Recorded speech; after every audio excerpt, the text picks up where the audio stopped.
Fala aí, TI Hackers! Sejam bem-vindos, sejam bem-vindas a mais um podcast do The Walking Tech, o seu podcast semanal de tecnologia, provocações, empreendedorismo, carreiras e mais baboseiras do que as nossas pílulas semanais. Oferecimento PMG Academy e iTrust. Esse podcast é patrocinado pela BRK Digital Solutions. Sexta-feira chegou, dia de entrevista. E hoje eu tô com a presença aqui do meu ilustre amigo, co-host, Jimenez. Fala aí, Gi, como estão as coisas? Beleza, cara. Agora sim, tudo bem, estamos aí. Mudança depois concluída. Da sétima. Depois da sétima. Falei, né?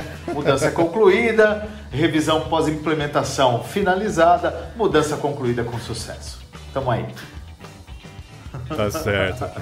Maravilha. Gi, hoje a gente vai focar um pouquinho no lado, do outro lado, né? A gente sempre foca no pessoal da tecnologia, no pessoal de TI, a gente vai focar outro lado, ou seja, aquele que comercializa, aquele que vende. Então, a gente vai focar hoje na área comercial do mercado tecnológico. Então, o nosso entrevistado de hoje, ele, na verdade, é até interessante, ele se revelou como um não vendedor nato. E aí, eu quero entender isso aí, qual escola ele aprendeu isso. Nos bastidores aqui do pessoal da nossa produção, ele confessou que ele não tem habilidades, aquelas habilidades mais típicas de um bom vendedor.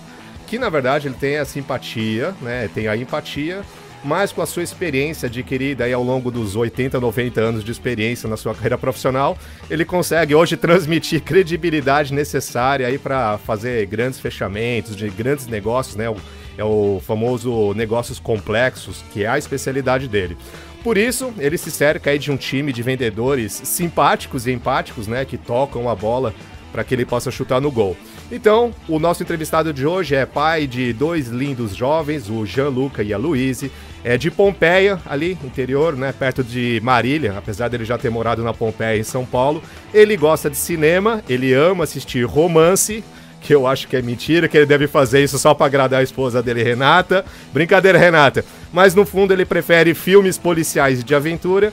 Em falar de cinema, né, minha produção, vou até falar aqui, minha produção fez uma anotação aqui e falou assim, Adriano, não fala, tá? Elas fizeram uma anotação só para mim.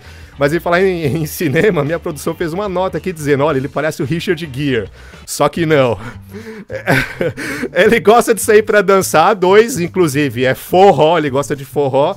Bom, todo mundo tem aquele defeitinho, né, que não consegue esconder, ele não escondeu, ele gosta de forró, mas tem uma ótima qualidade, ele é corintiano assim como eu, gosta de ler de tudo, um verdadeiro eclético na leitura. Com vocês, o vice-presidente da Conviva, do Grupo Mahindra, nosso convidado especial, nosso convidado de honra, Marco Aurélio Oliveira. Fala aí, Marcão, como você tá? Tudo bom, cara? Tudo bem, Adriano, tudo bem, Jimenez? Olá para vocês. Estamos aqui hoje nesse bate-papo interessante. Vamos lá desvendar essa questão das vendas complexas, senhor Adriano. Marcão, conta aí a tua trajetória, cara. Conta aí de como você começou até chegar na área de negócio, na área comercial. Nem sei como que chama a tua área, se vai ser área de vendas, comercial, de negócio. Enfim, eu te enxergo como cara de negócio, mas vamos lá. Tá bom. Não, gente, é o seguinte, fazer um resumo, né? Um breve relato aí da minha trajetória, minha formação. Eu sou engenheiro de formação, engenheiro elétrico, né? Na época, a faculdade que eu fiz, tradicionalmente ela é conhecida por ter uma especialização muito forte em telecomunicações e tecnologia, então foi no que eu me especializei. E comecei, de fato, na área técnica, na área de desenvolvimento, tá? Não desenvolvimento de software, na época era desenvolvimento de produto mesmo, de equipamento.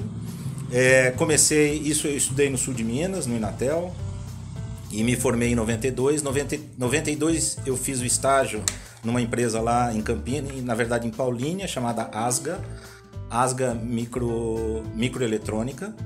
E fiz esse estágio e fiz o primeiro ano como bolsista do CPQD, Telebrás, na época.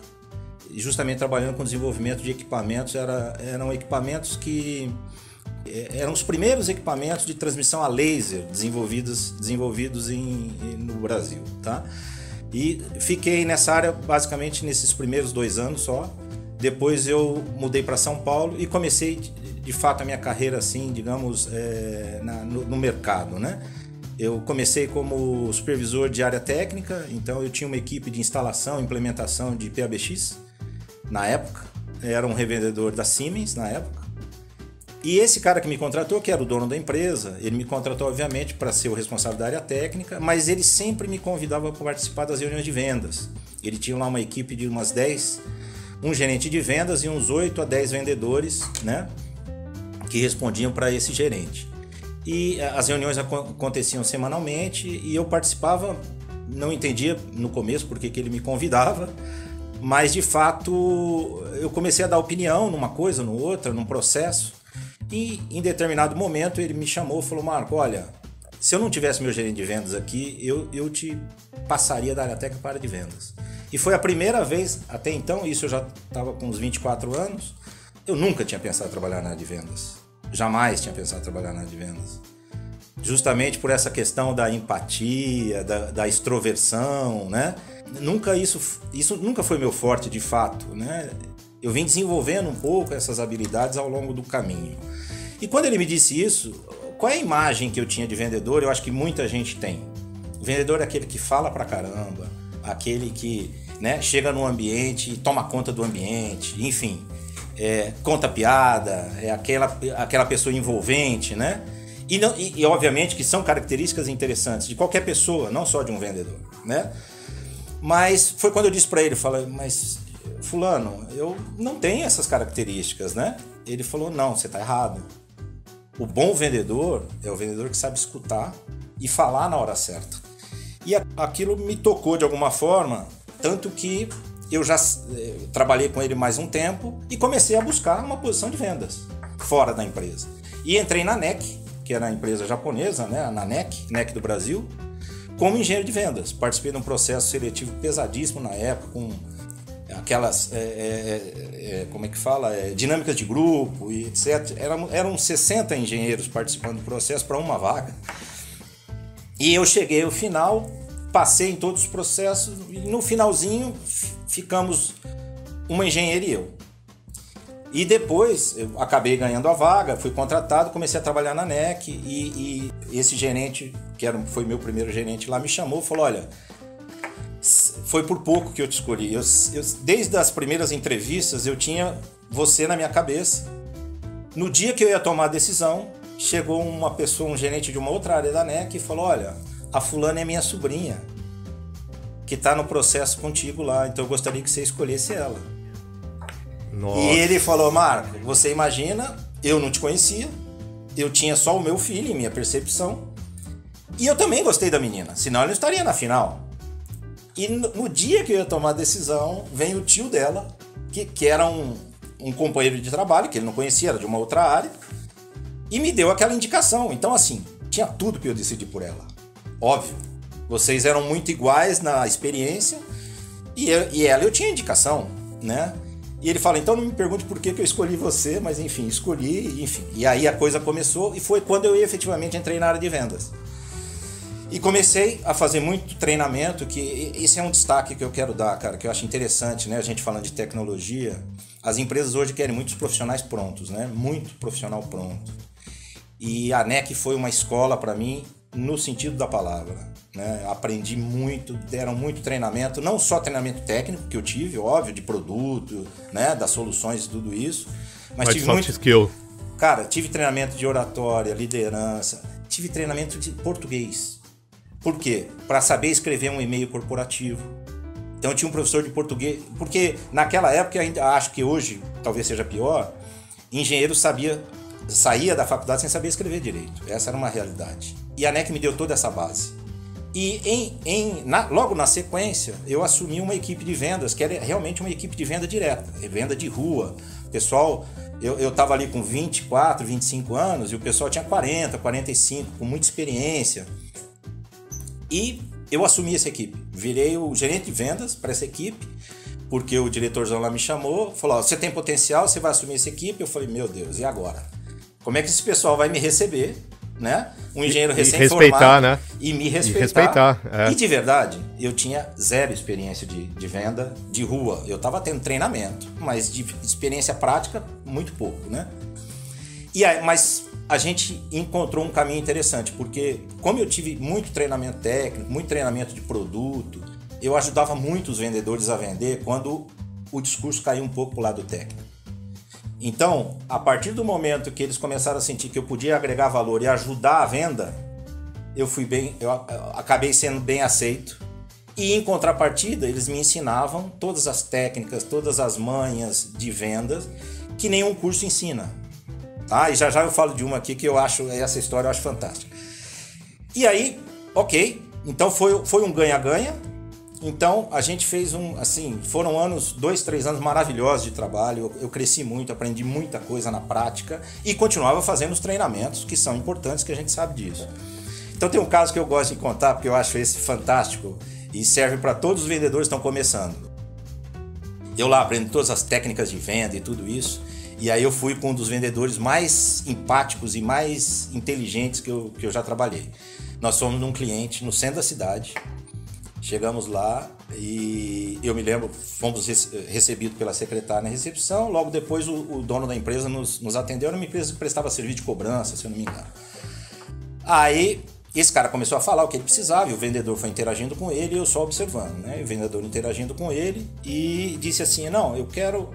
Assim, ele desenhou uma solução que ele queria que seria caríssima, seria uma solução assim que a gente não estava acostumado a vender.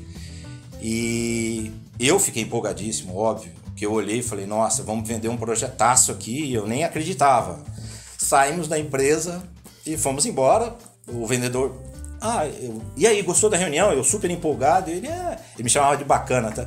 Bacana, mais ou menos bacana, mais ou menos. Não, pô, mas o cara quer isso, quer aquilo. Bacana, não, beleza, a gente faz. Tem que fazer a proposta, hein? Não, vou fazer.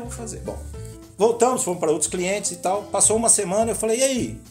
Mandou a proposta pro cara? Pô, bacana, eu não fiz ainda, mas eu vou fazer, cara, vou fazer e tal. Passou mais 2 dias, eu falei, não, peraí. Chamei o cara, falei, fulano, e a proposta do cara, bicho? Daquele projeto enorme. Aí ele falou, bacana, vem cá, senta aqui. Eu era chefe dele. Bacana, vem cá, senta aqui. Deixa eu te explicar uma coisa. Você reparou quando a gente entrou nos móveis da recepção? Eu, não. Você reparou na cortina? Você reparou na roupa da secretária? Você reparou nos adereços que estavam na antessala? Eu falei, não. Por quê? Não. E quando a gente entrou, o que você lembra da sala do dono da empresa? Eu não lembrava nada, não tinha prestado atenção em nada. Eu não sabia que isso era importante. Aí ele falou, então eu vou te descrever. E ele me descreveu os móveis, a cortina, a roupa, o sapato que a secretária estava usando. Descreveu o ambiente todo. Aí ele falou assim, então eu te faço uma pergunta. Uma empresa que está naquela situação que eu estou te desenhando, você acha que ele tem condições de comprar um sistema de X milhares de dólares? Primeira lição aprendida. E de fato, isso. Ele até mandou a proposta, tá? Mas... Não fechou. E nunca fechou. O cara nunca retornou. Então é assim, aquilo pra mim, aquilo não tá num caderno, aquilo não tá num manual. Aquilo tem a ver com a percepção, com a sensibilidade, com a leitura do ambiente, o contexto que você está inserido, né? E Marcão, e é engraçado que assim, eu conheço um pouco o teu histórico, né? E eu até brinquei, né? Que você tem aí 80, 90 anos de experiência na área comercial. Eu imagino que você já deve ter estudado, ouvido de tudo, técnica, formas, táticas, inclusive para vendas complexas, que ainda eu quero saber o que é essa venda complexa. Meu, então a tua experiência, eu creio que não vem de uma técnica específica ou uma mescla de tudo, mas você aprendeu nas ruas, né? Eu posso dizer que esses 3 primeiros anos foram uma escola para mim na rua, e interessante, porque... Por que eu acho que eu tive muita sorte, Adriano Gimenez? Pelo seguinte, essa equipe era uma equipe de pessoas muito experientes, mas bastante heterogênea. Então eu tinha esse cara que ele era sensibilidade pura, entendeu? O cara vendia no olho, ele entendia o que estava acontecendo. Eu tinha um outro que era cerebral. O que ele fazia isso também não esqueço, todas as manhãs. Ele falava, olha, eu leio 3 jornais diferentes todas as manhãs, porque quando eu chego no cliente, eu tô com todos os assuntos que esse cara possa trazer à mesa. Se ele traz de economia, eu sei o que está acontecendo. Se ele traz de política, eu sei. E eu estou up to date. Eu sei o que está acontecendo hoje. Então ele tinha essa capacidade de envolver o cliente de outra forma. Ele já não era tão empático, já não era um cara tão simpático, mas ele é um cara cerebral. E eu tinha um terceiro, porque esses dois eram mega bagunçados, cara. Os processos dos caras eram caóticos. E eu tinha um terceiro, por exemplo, que não tinha nenhuma coisa nem outra, mas era um cara mega organizado. Ele sabia, ele tinha tudo registrado, ele sabia tudo que ele tinha falado para o cliente, ele sabia em cada oportunidade, em que momento, que estágio de venda ela estava, que também ajuda. Não estou dizendo que uma coisa ou outra, mas esses componentes, todos eles são importantes, né? E eu tive a possibilidade e a oportunidade de conviver com todos eles e de aprender um pouco de cada coisa, né? E foi pegando um pouquinho de cada um e juntou, falei, é isso aqui. Puta, é isso aqui que eu preciso de um pouco de organização, eu preciso de me preparar com quantidade de informação que não tem nada a ver com o negócio, mas tem a ver com o macro, né? E eu preciso melhorar essa questão empática, inclusive, porque eu era muito sério, muitas vezes até muito fechado, e eu via que eu precisava melhorar isso também, né? Então, porque eu tive essa vivência. Agora, obviamente, Adriano e Gimenez, que tudo isso, em paralelo, caminhando com muito treinamento, por exemplo, uma coisa que me ajudou muito, treinamento de oratória, por exemplo, eu fiz três níveis de treinamento de oratória para poder fazer uma apresentação, para poder atuar numa reunião, né? Isso faz diferença, isso faz muita diferença, porque são técnicas que você precisa aprender, né? Ô Marco, assim, o que a gente tem visto hoje no mercado, né?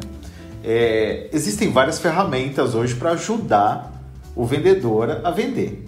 Na verdade, hoje, o cara, né, a gente tem vários tipos de vendedor. Tem o cara que faz mesmo aquele vendedor raiz, o cara vai lá, faz o relacionamento. Mas, cara, a gente vê o outro lado agora, que o cliente ele não quer mais esse tipo de coisa. Porque hoje a gente tem muita ferramenta, a gente tem o CRM, a gente faz né, todo o processo de lead ativo. Cara, tem muita coisa que você faz, você desenvolve conteúdo que gera lead, que gera visita, você faz tudo, cara, e você tem pouco contato, ou seja, essa fricção que você tinha com o cliente, hoje ela é bem menor.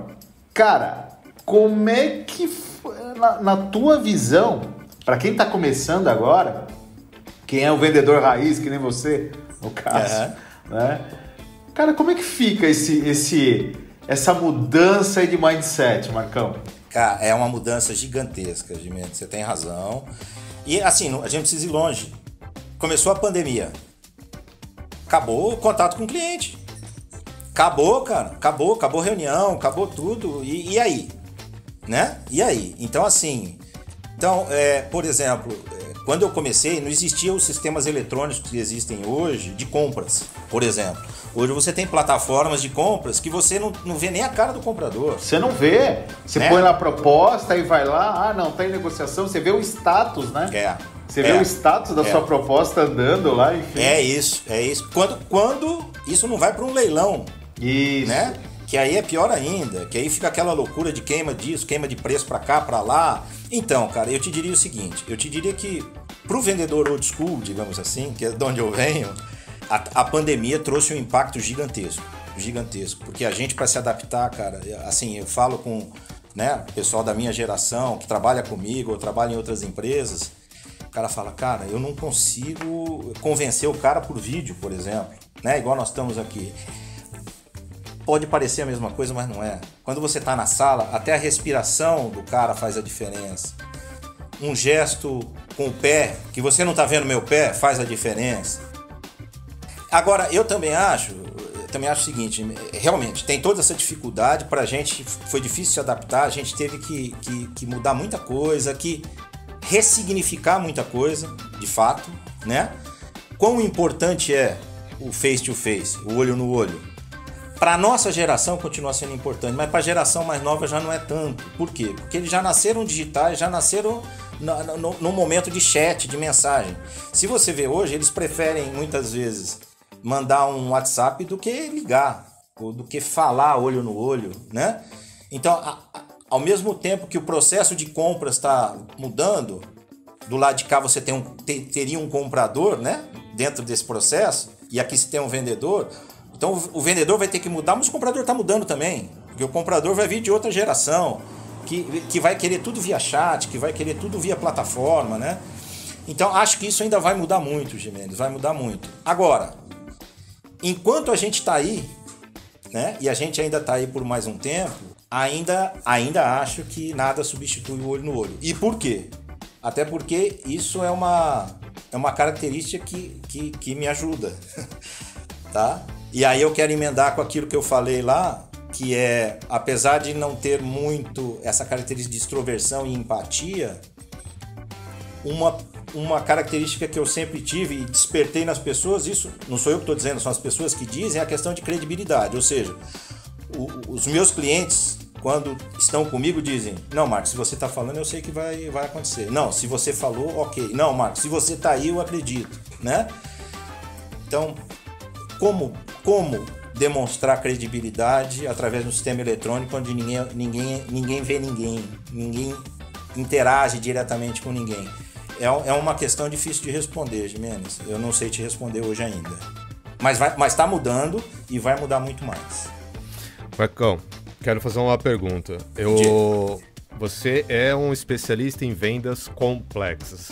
Você contextualiza pra gente o que é vendas complexas, mas eu queria depois que você contextualizar, é um mercado que você atua que ele tem muito mais fornecedores do que clientes, né? A área de telecomunicações é restrita, então a gente dá para contar nos dedos quais são as empresas, as grandes empresas.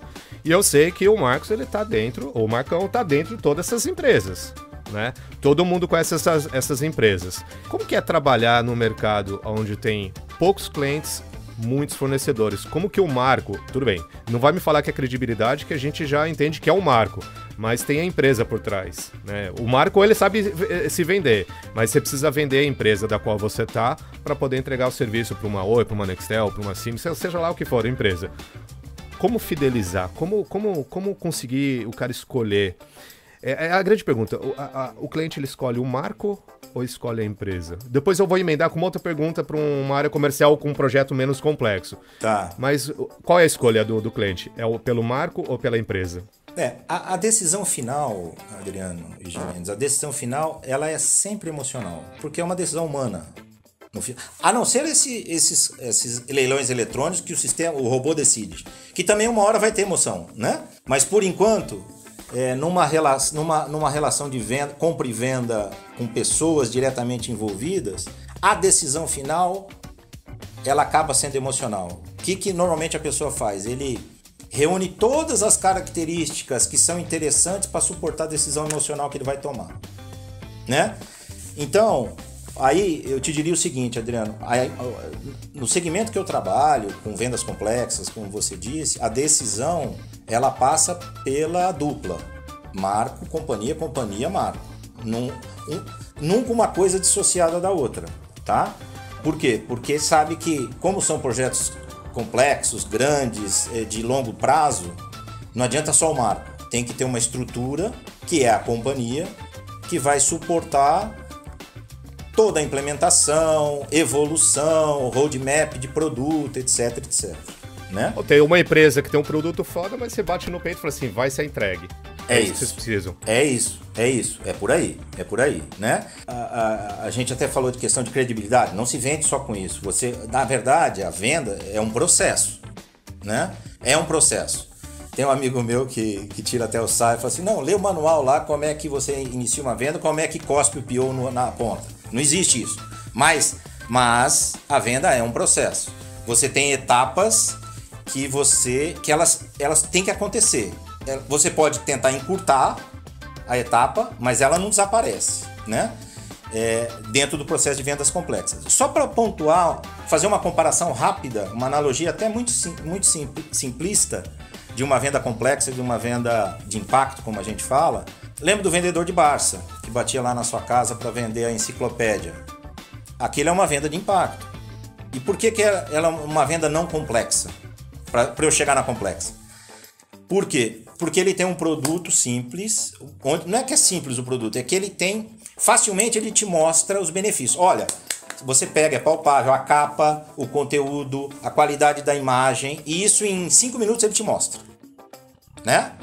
Então, esse é o primeiro ponto. Então, ele tem um produto que ele mostra os benefícios de forma direta e rápida. Segundo, tem um interlocutor. Ele está falando com o dono de casa. Ele bateu na casa do Adriano, o Adriano atendeu a porta. Então, ele tem um decisor e ele tem 5 minutos para convencer o decisor de que o produto dele vale a pena, né? Conseguiu a venda, conseguiu, não conseguiu, ele não volta mais. Porque não vai existir uma segunda oportunidade, né? Para aquele produto, para aquele momento. Então isso seria uma venda de impacto, uma venda no varejo, vamos falar assim, mais simples. Não mais fácil, mas não é uma venda complexa. Quando a gente fala em venda complexa, ele tem mais a ver, tem alguns parâmetros aí. Primeiro, normalmente é uma venda de médio e longo prazo. Então não é uma venda que você faz com uma abordagem. E por que é uma venda de médio e longo prazo? Porque você tem vários interlocutores para convencer no meio do caminho. Você tem o responsável técnico, você tem o responsável comercial, você tem o responsável de produto, o responsável de marketing, o responsável de TI, você tem N profissionais, o responsável de compras, você tem N profissionais envolvidos na decisão de um projeto, né? Então, por isso que a gente fala de vendas complexas. E aí, você tem, obviamente, todas essas técnicas aí que existem, né? E tem umas mais antigas ou mais novas, mas no fundo, elas levam tudo para o mesmo caminho, que é o seguinte. Ok, eu tenho N interlocutores. Então, primeira coisa que eu tenho que fazer, convencer todos eles de que o meu produto é o melhor, né? Ou que a minha proposta é a melhor. Ok, normalmente você não consegue convencer todos. Então aí você começa a fazer um processo de quem são os meus sponsors? Quem são aqueles que eu já convenci? Esses 3. Ok? Então esses estão comigo, eu preciso mantê-los conectados. Quem são esses aqui? Não, esses aqui são os neutros. Tá bom, eu vou tentar convencê-los, mas não ajuda, não atrapalha. E quem são esses 2 aqui? Esses são os contras. Esses caras aqui, eles gostam do concorrente. Eu já sei que eles gostam do concorrente. Então o que eu tenho que fazer? Eu tenho que tentar um processo de isolamento deles. Eu não vou convencê-los do contrário. E o que é um processo de isolamento? É você, dentro do processo de vendas, tirar a importância dele. Falar menos com ele. Fazer reuniões e não chamá-lo. Tentar equilibrar. Porque se você chama, ele vai contra você e vai tentar convencer todo mundo, né? Reforçar sua base. Minha base são esses caras aqui. Dar mais subsídio. Por quê? Porque grande parte da venda complexa, ela é feita sem você estar presente. É nos bastidores, é quando eles estão conversando sozinhos, né? E aí você precisa que os seus sponsors estejam muito bem suportados por tudo aquilo que você passou para eles, por todo o convencimento que você fez, porque eles são seus vendedores, eles que vão convencer os demais, né? Dentro de uma reunião interna. Ô Marcão, você acredita que, assim, como você falou, a decisão ela é emocional, né? Vamos dizer assim, né? Para a gente gerar essa emoção, vamos dizer assim, com relação ao nosso produto ou nosso serviço, foi feito todo um trabalho antes, né? De conteúdo, enfim, de marketing, né? O marketing digital ou não, ou no modelo ou tradicional. Ou presencial, ou o que for. Enfim, para que realmente ele conheça o produto. Então, 50%, vamos dizer assim, ele tem que conhecer o produto ou o serviço que ele está comprando. Os outros 50% é a capacidade do vendedor de conhecer aquele cliente. E a gente sempre ouviu isso, né? Quando você conhece o cliente, é 50% da venda feita. Essa máxima, ela é verdadeira? Então, ou isso é lenda? Não. Sabe que tem uma coisa interessante aí, que Cara, você vê isso em muitas empresas. O cara entra na empresa e fala pro vendedor assim: cadê o cronograma do seu cliente? O cronograma não, o organograma do seu cliente. Aí o vendedor fala: não, tá aqui o organograma. Então esse é o presidente, esse é o vice-presidente, esses são os vices, esse é o... Ok. Só que isso é uma informação importante? Mas isso é uma informação que você consegue em qualquer lugar. Na internet hoje, no LinkedIn, você vai conectando, você consegue, né? Então não é nada assim tão difícil e tão inalcançável. O asset do vendedor de relacionamento é a estrutura organizacional não oficial. Quem influencia quem? Quem de fato toma a decisão do quê? Porque às vezes você tem um vice-presidente naquela situação que quem toma a decisão é o gerente lá embaixo. E ele só assina. Por quê? Talvez porque ele não tem interesse naquele projeto, talvez porque ele trabalhe dessa forma. Não importa. Quando você olha o organograma, a primeira coisa que cara, isso o gringo adora, tá? O gringo adora. Não, você conhece o presidente? Você conhece o vice-presidente? A primeira questão que eu sempre coloco é: eu preciso conhecê-lo para aquilo que a gente vende? Por quê? Porque se o teu produto ou o teu projeto não está na agenda dele, não vai fazer diferença nenhuma. Agora, se você não conhecer o gerente, com certeza você está fora do projeto. Então, são essas... Você tem que gerar a demanda, às vezes você tem que gerar a necessidade, né? Você tem que, na maioria das vezes. Você tem que gerar a necessidade. Às vezes o cara, é o que você falou, não está na agenda dele, não está no radar dele. Mas, cara, você gerando a necessidade, isso também é uma técnica de vendas. É uma técnica de você atingir o seu objetivo, né? Que é a concretização. E se você gera a necessidade, porque a gente sempre fala o seguinte, o vendedor tem que entrar no começo do processo, que é quando o cliente tem uma solicitação a fazer. De fato, você tem um step anterior. Porque se o vendedor entra e ele faz o cliente descobrir que ele tem um problema, ele está no step anterior. Porque quando o cliente já descobriu que ele tem um problema, ele pode procurar qualquer um no mercado. Quando você investiga e fala, cara, você tem um problema de performance aqui que você nunca tinha visto. Olha aqui, ó, o relatório. Aí o cara fala, opa. Então aí você tem mais força ainda, porque foi você que identificou a oportunidade de fato. Né? Ela não existia, você criou. Então você criar a oportunidade neste nível te coloca numa situação muito à frente dos demais. Porque é óbvio, toda empresa hoje, na maioria dos casos, não faz uma compra direta sem ter outros orçamentos, sem ter outras referências. Mas você está na frente de todo mundo quando você identificou o problema, você trabalhou a 4 mãos com o cliente até para pensar numa solução. Quando você pensa numa solução, o teu produto encaixa na solução e ele vai cotar mais 2 ou 3, né? Mas aí você tá à frente. Eu até imagino, Marco, do que você tá falando, porque se um C-level da vida tem que tomar uma decisão, ele não vai tomar a decisão sozinho, ele vai consultar as outras pessoas. Então, dentro dessa estrutura não real, na verdade, ele vai ter que ouvir todo mundo que tá lá embaixo. Aí, o que você achou da solução que o Marco ofereceu? O que você achou? Então, você pega essas pessoas que são normalmente mais acessíveis, né, do que aquele cara que tá lá em cima. Ele prefere ser convencido, vamos dizer assim, pelos próprios funcionários, do que ser convencido por um vendedor. Eu acho que até aquela... eu não... É o que eu costumo falar, Marco, que é a área do marketing. Assim, quando você acha que você teve sucesso no marketing, quando você vendeu a ideia para alguém, né, ela tomou a decisão e ela saiu depois de uma decisão achando que ela tomou a decisão racional. Você usa todos os artifícios emocionais, todos possíveis. Aí ele fala, não, eu comprei, não porque eu fui, não é pela emoção, eu comprei pela razão. Aí eu falo, deu certo. É isso. Então, me parece que é a mesma coisa. E essa cadeia de influências, vamos falar assim, né? Esse emaranhado de influências, porque eu tô falando de clientes grandes, né? Onde você tem muitas pessoas envolvidas no processo.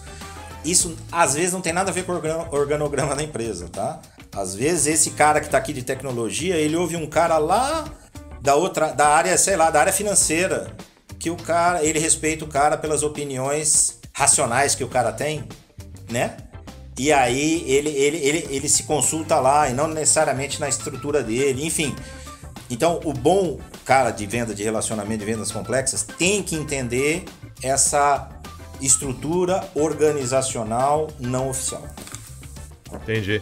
Mas eu fico imaginando empresas pequenas. Eu vou até te contar alguns casos. Quando eu fechei alguns projetos grandes, né? Eu sempre fechei, Marco, dentro de sala de aula.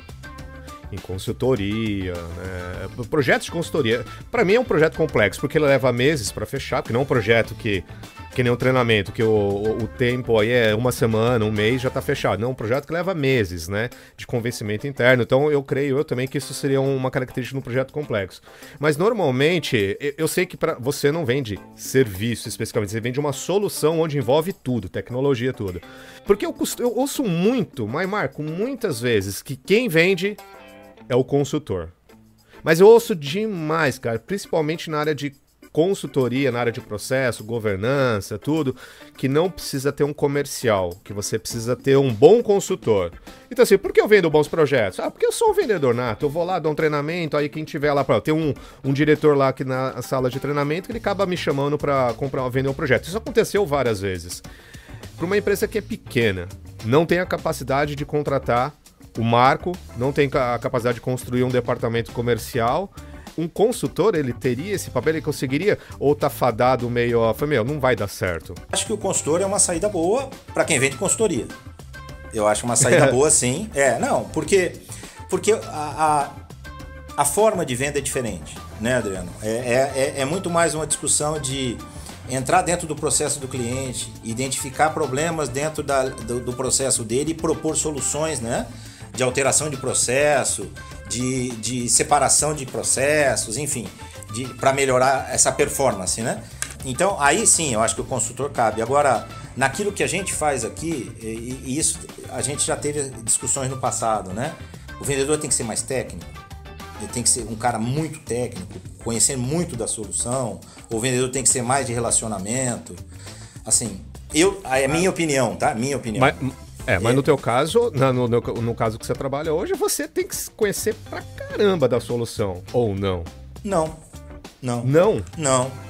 Você deixaria isso na mão dos vendedores? Então, aí é que tá. A estrutura que a gente trabalha, e eu vou te explicar por quê, tá? Tem razões para isso. A estrutura que a gente trabalha, ela tem o cara de vendas com um perfil mais de relacionamento, por quê? Porque são poucas contas, como você falou, e eu tenho que conhecer muito essas contas, porque é um mundo lá dentro, né? Se você pensa num Avivo, é um mundo lá dentro. Numa TIM, é um mundo lá dentro, né? Então, eu tenho que ter um cara especializado em relacionamento que comece a fazer toda essa construção dessa rede, dessa cadeia de relacionamento, e eu tenho que ter um cara junto dele falando techniquez para aquele interlocutor que é techniquez também. E para identificar a oportunidade também, né? Ele ajuda a identificar a oportunidade, sem dúvida. Não, mas quem detecta essa oportunidade, Marcão? É o vendedor, é o técnico, é você, que é o diretor comercial? Quem que é que sente a necessidade? Porque nem sempre o cliente fala assim, eu tô com uma necessidade. Normalmente o cliente não levanta a mão. Não, normalmente todo você mundo. Todo mundo. Por quê? Porque numa conversa de tomar um café para falar de amenidades, sai uma frase. Né? Ou o cara tá ali com a gente, toca o telefone, puxa, era o fulano. Puxa, o fulano falou que tá com problema lá no negócio. Opa, naquele negócio eu tenho essa solução, né? Ou se eu não tenho, deixa eu entender, qual é esse problema? Traz o fulano aqui, chama ele para tomar um café, a gente já fala com ele. Então, essas questões todos tratam, tá? Todos tratam, tanto do ponto de vista no nível técnico de discussão, num atendimento técnico por telefone, ou o que eu acredito ainda, né, pelo old school, estando lá dentro do cliente. Não tenha dúvida. Né? Estando lá dentro. Agora, Marcão, assim, pelo teu histórico, né, você se considera um gestor aí da área comercial, vendendo o produto brasileiro, aí depois você pegou o produto Latam, agora você tá soluções globais. É diferente? Ou é... Lógico, óbvio que você vai ter mais pessoas, mais culturas, né, outras pessoas para convencer. Você tem uma empresa que te dá a solução que está lá fora, de repente não entende a cultura nossa do Brasil. Eu sei que isso acontece muito. A empresa, mesmo que seja Latam, mas você tem a empresa que pensa de uma forma, o cliente pensa de uma outra forma, o jeito de fechar um contrato é outro. Quais são as principais dificuldades que você encontra quando você está trabalhando numa empresa que é globalizada? Ou não tem isso? Você bate no pé e fala, não, a gente vai fazer do nosso jeito tupiniquim. Não, tem dificuldades, sem dúvida nenhuma, mas também tem benefícios, né? Vou te dizer um benefício de cara. Enquanto a gente era uma empresa regional de médio porte, a gente tinha acesso até a um nível de projeto. Um nível, inclusive, financeiro, né? De alcance financeiro. E por que isso? Porque é como o cliente te enxerga. Ele te enxerga como você é. Então você tem condições de me atender até aqui. E por quê? Por musculatura, etc, etc. Então, quando você faz parte de uma estrutura global, aí o cara já olha e fala, opa, você pode me atender agora um pouco mais, bem mais, você pode me atender até lá. Então, obviamente que teu ticket médio, a tendência é ele subir, porque você tem mais pista, né? Tem mais pista. Então, esse é o lado bom. Antes, a gente tinha 10, 12 produtos para oferecer ao mercado. Hoje a gente tem 40, 50. Então, isso também te abre possibilidades, né? Esse é o lado bom. Agora, o lado da dificuldade, óbvio. Questão cultural, gigantesca. Fuso horário, língua. Essas questões que eu te falo, não, você conhece o presidente. Se você conhece o presidente, está resolvido. Não está resolvido. Talvez em outros lugares, sim. Mas aqui talvez não. A secretária, conhecer a secretária seja muito mais interessante. Pois é. São aquelas nuances que a gente conhece, até do jeito latino, do jeito brasileiro de ser, né? Uhum. Então, volto a dizer, você tem as duas coisas, né, Adriano? O lado bom, o lado positivo, que te agrega um monte de coisa. Por exemplo, eu consigo fazer um preço especial num produto hoje porque eu tenho ele replicando a venda para 70 clientes. Antes eu tinha o mesmo produto que eu tinha que amortizá-lo na venda de 7. Entendi. Você vendia um para dissolver nos outros, né? Então, você obviamente tem mais massa de manobra, você tem mais capacidade de modelos de negócio revenue share, né? Quer dizer, de serviço. Onde a empresa faz o investimento inicial, instala software, hardware, tudo, para recuperar ao longo do tempo. Quando você é uma empresa pequena, você já tem mais dificuldade, porque isso requer um upfront, ali, um investimento muito forte. Então, essas são as vantagens. E as desvantagens tem as discussões culturais, a diferença de fuso horário. Cara, tem escritório no mundo inteiro, todo mundo levantando a mão que precisa de alguma coisa. Como é que o cara te ouve? Entendi. Tem que achar os caminhos, né? Tá enfim, certo. É uma batalha.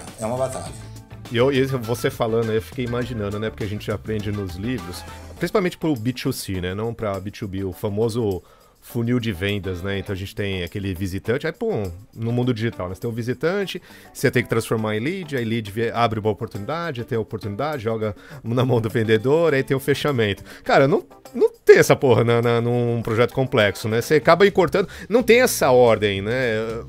Então, ou até tem. Acaba tendo, então, com nomes diferentes, com fases diferentes, mas acaba tendo um encadeamento. Vamos lá, Adriano. Eu vou vender um projeto, né, grande para uma desses clientes. Primeira coisa que eu tenho que fazer, tem que ter uma discussão técnica. Então tem que ter uma discussão técnica inicial, para que isso vire uma proposta técnica. Essa proposta técnica tem que ir para aprovação do cliente. Até aí a gente não falou de preço, a gente não falou de comercial, a gente não falou de nada. Então, todo esse processo de convencimento técnico, às vezes, leva um ano. Só de convencimento técnico, né? Beleza, aí você convenceu o cliente, aí ele vai falar, agora vou brigar pelo orçamento. Só o ano que vem. Aí o ano que vem ele briga pelo orçamento. Aprovou, ótimo, vamos em frente. Não aprovou, ele espera o próximo, né? Então, você acaba tendo todas essas etapas, aquilo que eu te falei, você não consegue pular etapas, às vezes você consegue encurtar etapas. E como é que você encurta etapas? Isso eu sempre falo para eles e é uma coisa que eu tenho para mim. Você não fecha a venda assinando contrato. Você fecha pequenos compromissos ao longo do processo. A assinatura do contrato é só uma formalização. A venda já foi feita antes, tá? Quando? Em toda a etapa do processo. Com todo mundo. Já conheci excelentes vendedores que tinham uma empatia, que tinham... Cara, você olhava o network do cara, o cara conhecia todos os CIOs, todos os CTOs, de todas as empresas. Almoçava com todos eles, conseguia agenda com todos eles, não vendia nada no final do mês ou no final do ano. E aí você fala, por quê? Como? Porque a venda é você estabelecer pequenos compromissos. Você entrega uma coisa e pede outra. entrega uma coisa e pede outra. Parece simples, né? Parece fácil, mas é assim. Vou te dar um exemplo que eu já vi acontecer. Fulano, preciso de uma proposta, cara, porque eu tô aqui para defender orçamentos, mas o meu orçamento vai encerrar amanhã, eu preciso de uma proposta hoje. Ah, você precisa de uma proposta hoje? Tá, eu vou parar o que eu tô fazendo, vou te mandar essa proposta hoje, mas eu preciso de uma resposta amanhã, então. Se o cara falar, ok, estabelecer um pequeno compromisso. Se ele vai te dar resposta positiva ou negativa, é do jogo. Você pode tomar a decisão, não vou perder meu tempo, não vou mandar proposta. Ou vou mandar, porque pra mim é fácil de eu fazer aqui, mandar e pronto. Ok. Amanhã, você pode ligar pro cara e falar, então, é minha resposta.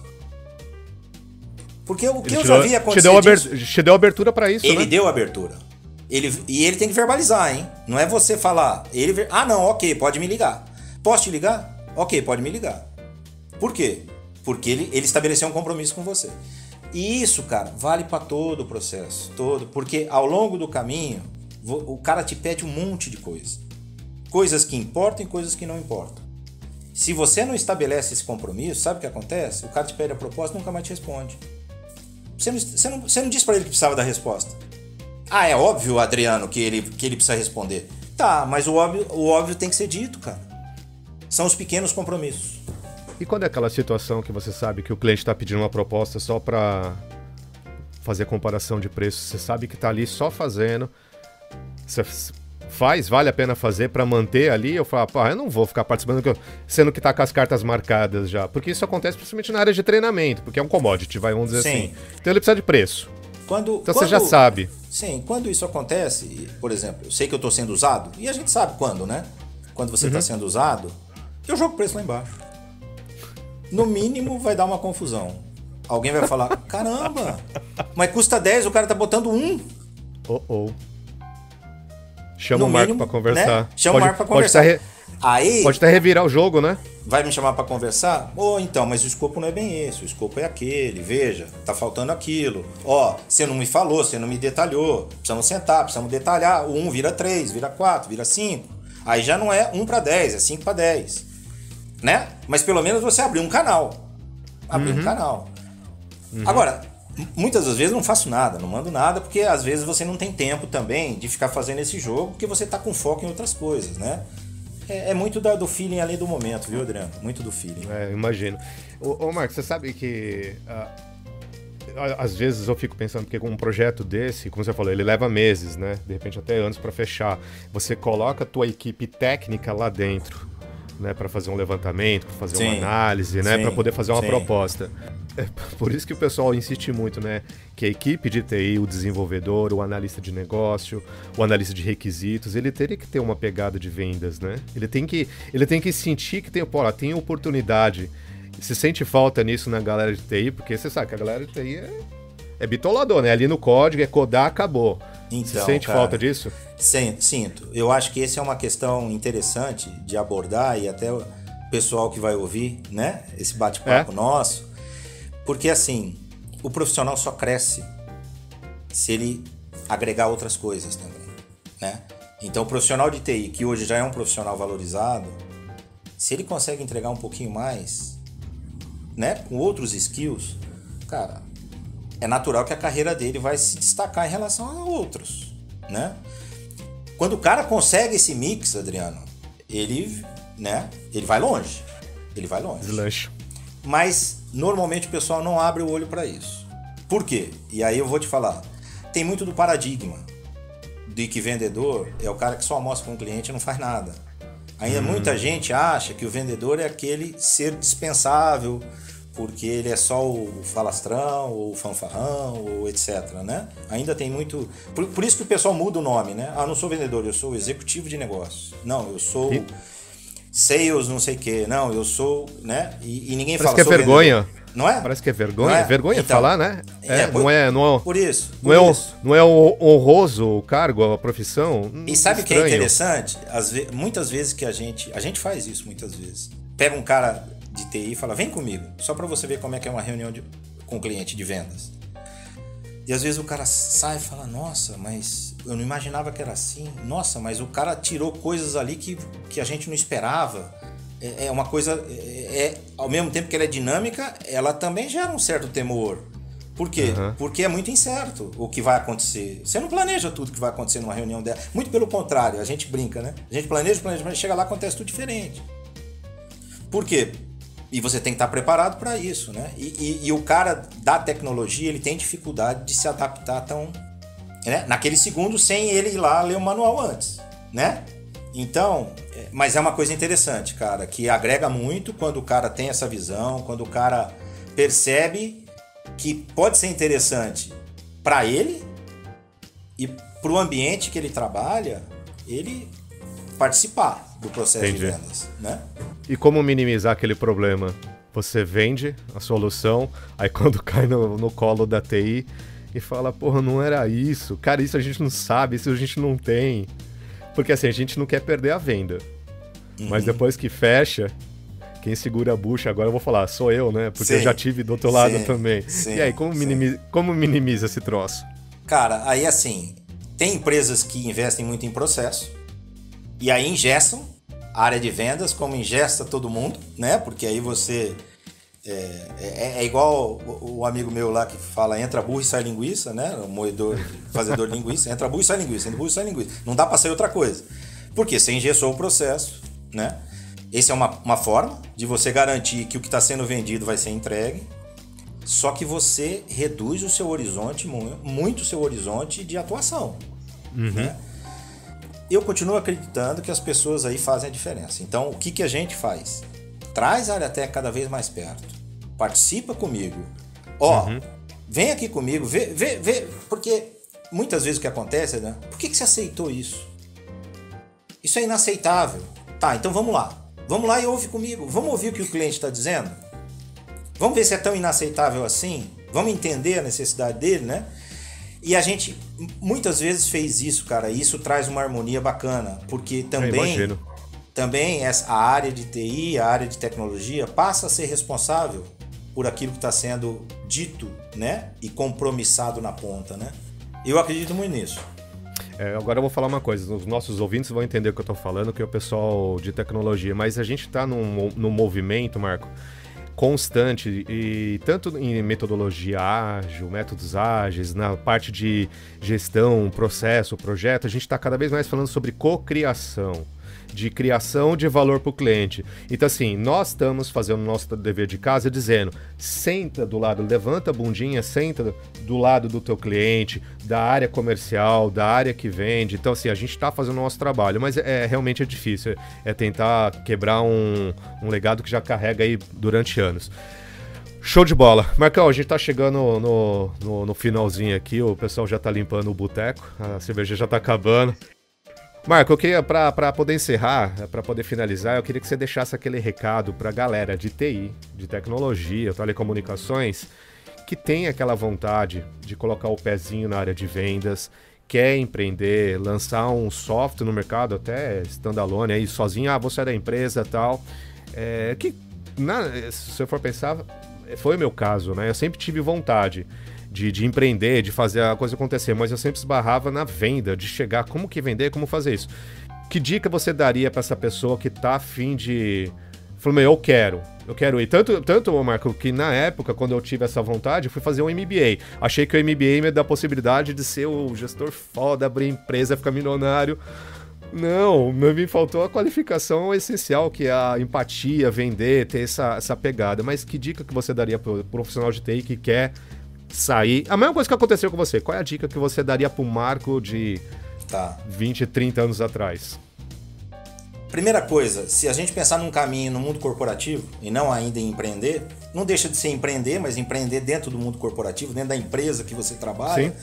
Eu acho que a primeira coisa é traçar uma estratégia e uma trajetória para chegar em vendas. Porque você não sai da área técnica simplesmente...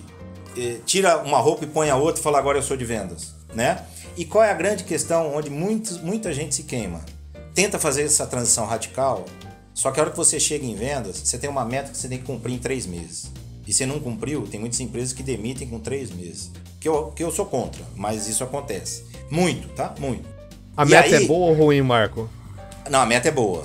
Eu sou a favor de meta. Eu acho que a meta é sempre boa. Sempre, para todos. Eu acho que todo mundo tem que ter meta. Tá? Com diferentes variáveis a serem medidas, mas eu acho que todo mundo tem que ter meta. Isso impulsiona. Desde que ela seja bem qualificada e bem medida, impulsiona. Então eu acho que o cara de TI, para chegar em vendas, ele tem uma trajetória interna que pode ser feita. Tá? Eu dou até um exemplo. O cara que está em suporte, por exemplo, de TI, ou, por exemplo, instalação de software, né? Fazendo uma coisa bem específica, ele sair dali e ir para vendas direto vai ser um choque, porque você está indo da água para o vinho, né? Uhum. Então, já dei dicas aqui, inclusive. Cara, faz o seguinte, pega uma gerência de projeto. Vou virar um gerente de projeto, primeiro. Por quê? Porque o gerente de projeto, ele tem um pouco de vendas, ele tem uma questão interessante, que ele está no meio de um processo que ele tem que convencer um monte de gente que o projeto dele é importante e o prazo dele é importante.